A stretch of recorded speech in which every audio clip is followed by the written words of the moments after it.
as you're dieting, it's okay to be hungry sometimes. I know if no one wants to hear that, and it's something you don't want to necessarily hear, but it is okay to be hungry. You don't want to be starving. We don't want our stomach to be hurting or anything along those lines. But if you're just like, man, I'm kind of hungry, especially if you're trying to cut back, then that's perfectly okay. Drink some water. Welcome to It's Supposed to Be Heavy with Jermiah Blount, a show about strength, longevity, and building a body that carries you well for decades. Because resistance creates adaptation, and some things are supposed to be heavy. Let's get to work. Hi, my name's Jermiah Blount. I am a coach from Franklin, Tennessee. I'm the creator of the Heavyish Method. Today's topic is Beyond the Shake, the Real Rules of Nutrition. When it comes to getting all your macros, carbs, protein, fat, the general rule, I believe, is 10 grams for every 100 calories.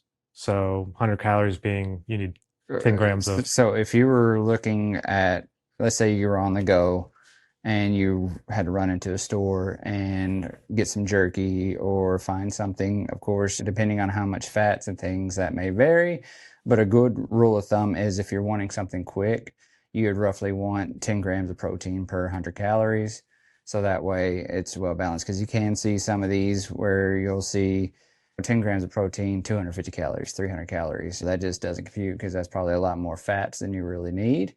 When you break down the macros, it's 4 calories per gram of protein, 4 calories per gram of carb, and 9 calories per gram of fat. How does protein, especially protein, needs and kind of change as you get older and as well as you're building up strength?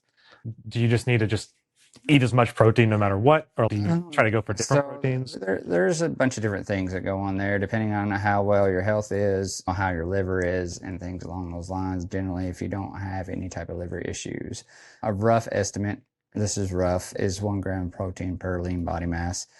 But as we get older, especially, protein is super important, but we always never want to neglect carbs, especially as we get older.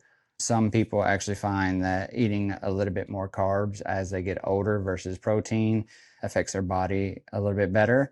But we always want to have protein, especially if we are overweight, because eating more protein usually fills us up a lot better. It doesn't make our insulin spike or anything. We don't necessarily get those hunger spurts. And as you're dieting, it's okay to be hungry sometimes. I know if no one wants to hear that, and it's something you don't want to necessarily hear, but it is okay to be hungry. You don't want to be starving. We don't want our stomach to be hurting or anything along those lines. But if you're just like, man, I'm kind of hungry, especially if you're trying to cut back, then that's perfectly okay. Drink some water. If you're really good on your water intake, enjoy a 0-calorie soda, something along those lines. The carbonation helps. I like sparkling water myself, and it helps you keep you full. So I really hate to break or burst everyone's bubble, but when you mention carbs and how carbs are good for you, we're not talking about white money bread type of carbs, I'm assuming. No, we want good carbs. Carbs processed a little bit differently. The white bunny bread's going to kill you. But if you have good potatoes, you have good rice, there's all different types of rice you can have, and good quality bread. I'm not saying bread to just the devil, but having a good quality bread versus a white bunny bread or something like that will absolutely help. And bananas got carbs, fruits got carbs. It's just what you're putting in your body. Be mindful and understand things react to your body differently, and just be mindful of that. A lot of times on social media now, especially with TikTok, gym influencers who are really into like the science aspect of weightlifting and strength building, you hear anabolic window a lot. Is that like, are they overselling that kind of idea of the window of when you need to eat and stuff like that? No, it's not oversold. It's just the ideal would be 30-minute window. But as long as you're not putting anything in your body besides water after you work out, I mean, you have a lot longer.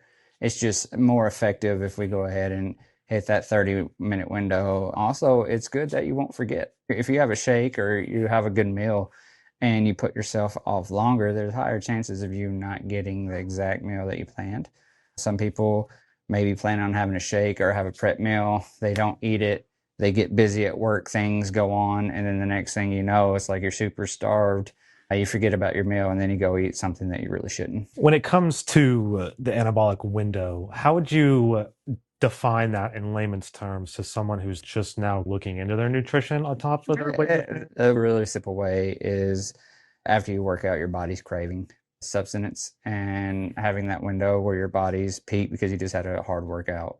That would be the dumbest way to explain it. I know there's a lot of trend diets when it comes to, like we were talking about earlier with carbs, like obviously there's good carbs, but really fats. Back early 2000s, 90s, it was the zero fat diet, you know, you're super skinny and that's all that really matters, which as now a lot of people have come to realize that they're actually good fats. Prime example being avocado. But when it comes to those good fats, are you trying to eat those kind of fats daily? Well, it depends on how you're breaking down, but of course you want to have a certain amount of fats daily, certain amount of carbs, certain amount of proteins. That's where the macros come into play.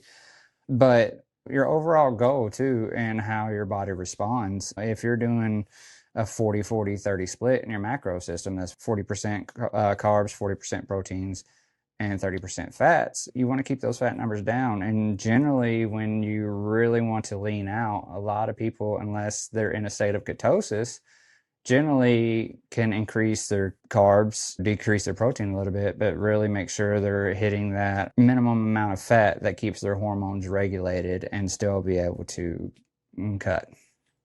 And this is more of another personal opinion, but if you could have one dinner bowl, we'll say, for the rest of your life, what would be your personal go-to Potatoes, beef, and there's your carbs and fats, and most definitely you'd have your protein as well. You also get a lot more micronutrition from beef. And then, of course, you want to have fiber, so I would definitely throw on some asparagus or something along those lines. Nice. I'm more of a salmon rice bowl kind of guy right now. Kind of going back to what we were talking about a little bit with the hydration and electrolytes. I know we were talking before a couple weeks ago.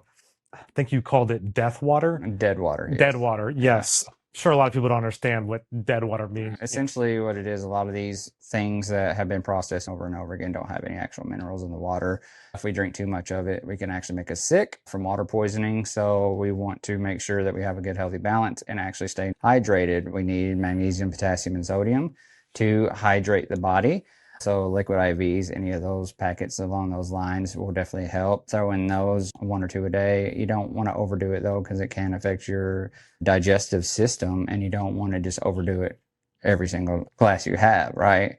So keeping that, you may want to increase it by another packet if you're somebody that works outside and sweats a lot and things along those lines. But a lot of the water that we intake from the faucet, things like that, it's been filtered so many times, there's actually no good minerals in the actual water itself. So I need to get rid of my Brita then. Yeah, if you like it. I mean, there's probably things that we could keep the Brita for to, not everything's perfect. Flush some of those out and then add to it. Kind of switching gears here. On top of the workout influencer world, the supplement world has really blown up in the last 10, 15 years. What would you say is one of the most overhyped and underrated supplements that people are getting? What are people wasting their money on? What do they need to invest more in? Okay, of course, everybody talks about this, but creatine. Creatine is absolutely phenomenal. There's a lot of great studies in it. 5 grams a day is absolutely amazing. Now we have studies out showing that on times that you're sleep deprived or lack of sleep, taking up to 25 grams of creatine will definitely improve your overall function, brain function, right? And then when it comes to supplements that are a waste of money, there's a lot of them out there, but probably the BCAA powder, unless you want to use it for something like flavoring your water to help you get it down. If you're eating plenty of protein, it's not necessary. Now, this is one of my most favorite topics, just in general, dirty bulking, because I use that as an excuse to eat whatever I want, whenever I want. Yeah. I think when a lot of people think of dirty bulking, they kind of have that mindset, or they at least use the excuse to, oh, I'm going to go get a Domino's pizza today, and then tomorrow I'm going to eat 100 chicken nuggets from McDonald's. What is an actual dirty bulk in the way that's beneficial? And when it comes to dirty bulk, there's really not a super beneficial way unless it's in your programming, right? There's some guys that train really heavy. Let's look at strongmen, and maybe not so much at a super competitive level like a professional, where they have nutrition and everything. So they have to intake the calories. And What's easier than going down here to McDonald's and getting an order of large fries and a double quarter pounder, and bam, you got 1,800 calories just like that, versus trying to do it cleanly and then you're eating 10 times a day and trying to reach 5, 6, 7,000 calories when multiple meals and just feeling stuff and just miserable all day. Or you can go eat a whole Domino's pizza and a tub of ice cream and bam, you got 4,000 calories right there.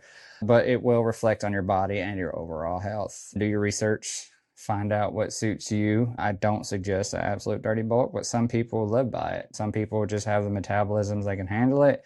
They can dial in when they need to. They'll go through a dirty bulk, and then next thing you know, 6, 7, 8 months later, they're ripped to the gills. But your average person, if they're it's gonna show on their body, and it's gonna show in their health, and it's gonna show in their blood work if they dirty bulk. One last kind of idea before we wrap it up for today.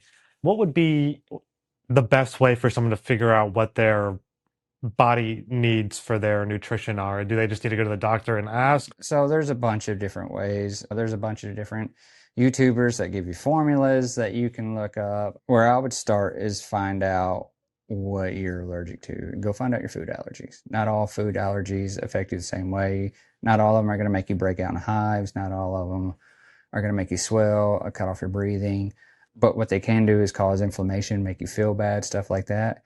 Go ahead and find out what you're allergic to. Start cutting those things out, right? When you start feeling better, when you don't feel as bloated all the time and things along those lines, then look into, all right, so I got a handle on this, because trust me, you don't have to have plain boiled chicken, broccoli, and rice, a diet. And there's so many great influencers out there and so many awesome recipes you can do, from pizza to pastas to everything, right? It's just finding out what you're allergic to, eliminating that, and then opening yourself up. Do the research, put the time in. Of course, bodybuilding diet has its place, but if you're not trying to be a bodybuilder, then don't do it. Strength lives outside of the gym, in your meals, in your sleep, and in your consistency. Thanks for listening to It's Supposed to Be Heavy with Jermiah Blount.